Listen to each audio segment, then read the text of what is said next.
I love him. I met him in Australia, and he's honestly so fantastic and a great friend and a great role model. You know, we just texted each other the other day, and he was like, "I miss you so much." I was like, "I miss you more." He's coming to Atlanta, so I'm definitely gonna go and see him. I'm so excited. And he was such a fanboy, and I was such a fangirl and honestly, we text all the time now. He helps me with everything, like just life lessons.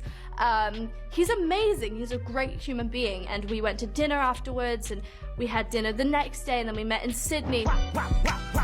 I'ma do my stuff. Why you trolling like you tired? Trying to strike a chord, and it's probably A minor. Y'all, this Kendrick versus Drake beef is getting really ugly because Kendrick is now out here claiming that Drake is Diddy 2.0 and that he has evidence to back up his claims. Kendrick made some explosive claims about Drake allegedly running a PDF file operation from his Toronto mansion, and fans are now digging into Drake's track record of getting messy around young women in the industry. From young fans at his concert to Kylie Jenner and Millie Bobby Brown, Drake has a documented history of acting like a total creep, and people are finally catching up to it. But see, Kendrick is taking this a step further, and he's claiming that Drake isn't just a weirdo, but a calculated criminal who's been allegedly recruiting people as part of his rumored OVO criminal enterprise. In fact, Kendrick said it's only a matter of time before his mansion is raided like Diddy's. And while Drake has now responded to Kendrick's allegations, his response didn't help his case at all, because all he said is that he's too famous to be a PDF file. Like, be for real. But hold up, does Drake really have a whole list of victims? And what is all this talk about Kendrick allegedly having severe evidence on Drake that could put him in jail for good? Let's break it down.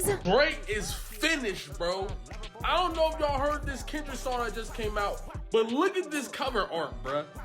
This is Drake's mansion in Toronto, right?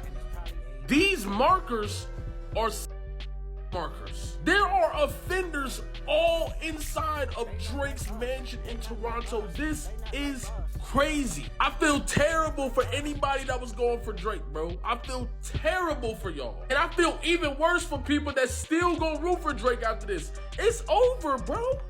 Let it go. Drake is out of here. Hip hop is really back. Rapping is really back. All that extra. It's crazy because this might be the best song out of the whole thing. This might be the best track. Imagine somebody making a club banger about you being a... Oh my God, bro. Let this be a lesson. Do not play with Kendrick Lamar. He's the greatest of this generation. He's one of the greatest rappers of all time. He respects the culture. He do what he's supposed to do. And he just knocked off your favorite pop star. Good night.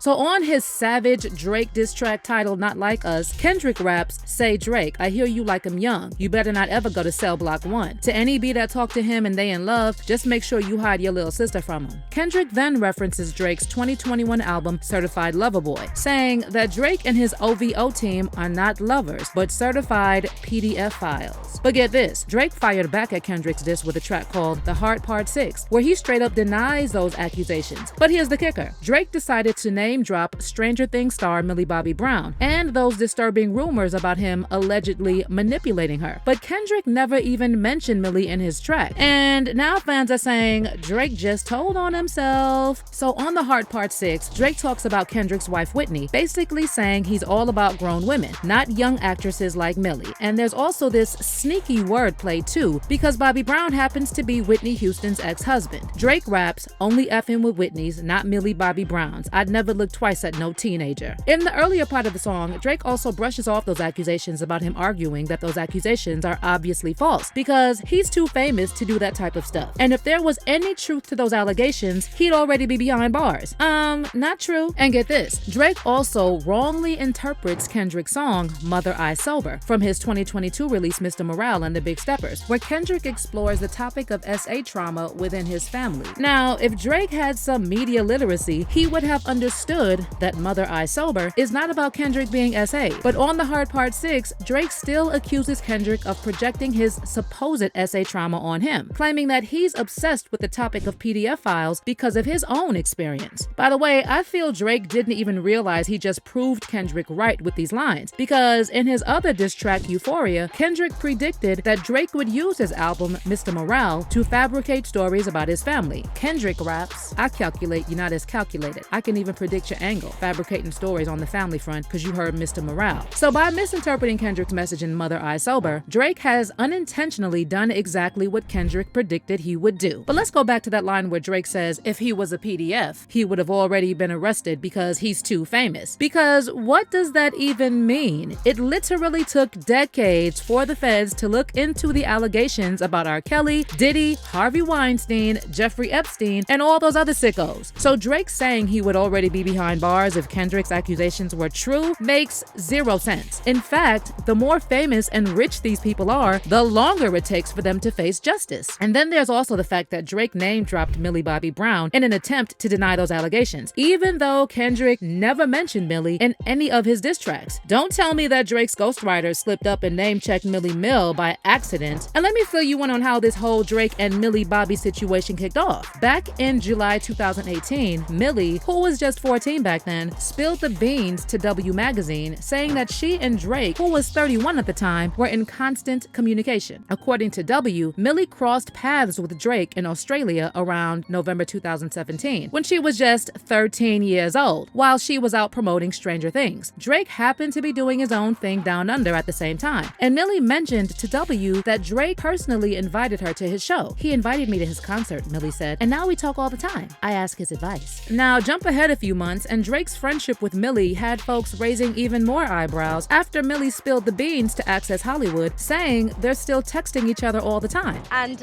he's honestly so fantastic and a great friend and a great role model. You know, we just texted each other the other day, and he was like, "I miss you so much." I was like, "I miss you more." He's coming to Atlanta, so I'm definitely gonna go and see him. I'm so excited. You can tell those reporters didn't know how to act when Millie mentioned that Drake texts her to say he misses her. And when they asked her what kind of advice Drake gives her, Millie said he helps her with boys. You and Drake? That's awesome.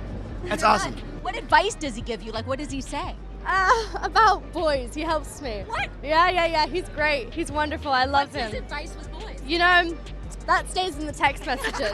Fans were understandably all riled up about this whole thing because there's a 17-year age gap between Millie and Drake, and you can't tell me a grown man wants to text back and forth with a 14-year-old. As for Drake, he initially stayed silent on his friendship with Millie, and he finally addressed the backlash for the first time on the song Another Late Night from his 2023 album For All the Dogs, where he threatens folks who mention Millie in his comments and calls them weirdos. Drake raps, "Weirdos in my comments talking about some Billy Bobby. Look, bring them jokes up to the gang. We get to really flocking. Or send a finger to your mama in some FedEx boxes. Open up that ish. It's jaw-dropping. Really shocking." But see, Millie Bobby isn't the only young woman Drake allegedly tried to groom.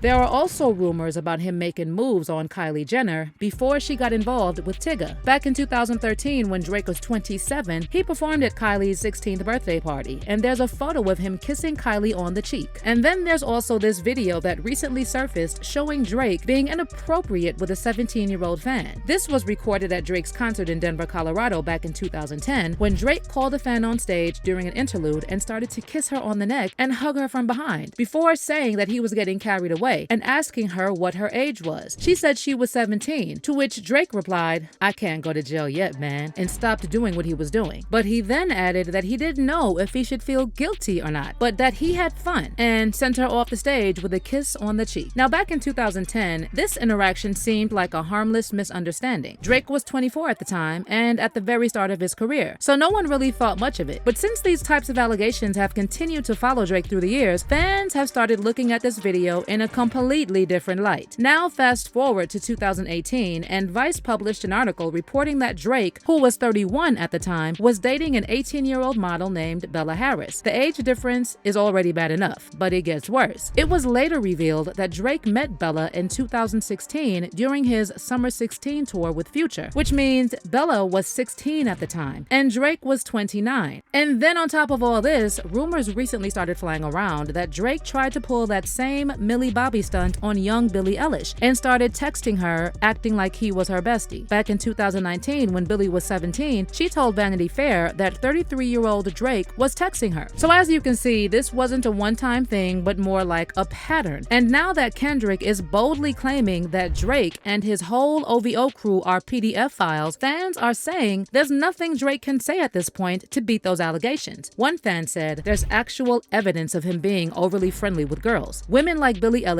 and Millie Bobby Brown confirmed he texted them daily, 16 and 14 at the time. Even if the allegations aren't true, this behavior is creepy at best. Love his music, but this? Nah, Drake. And someone else added, damn, Drake really said he's too famous to be a PDF file? So I guess R. Kelly wasn't famous enough. I guess Diddy wasn't famous enough. I guess Epstein wasn't famous enough. Then he talks about Kendrick getting molested. Drake, you lost. Stop before you ruin your effing career. But let me know how you feel about all these allegations Kendrick made about Drake and OVO. Do you think Drake could really end up being exposed as Diddy 2.0? Leave your thoughts in the comments and then check out this next video.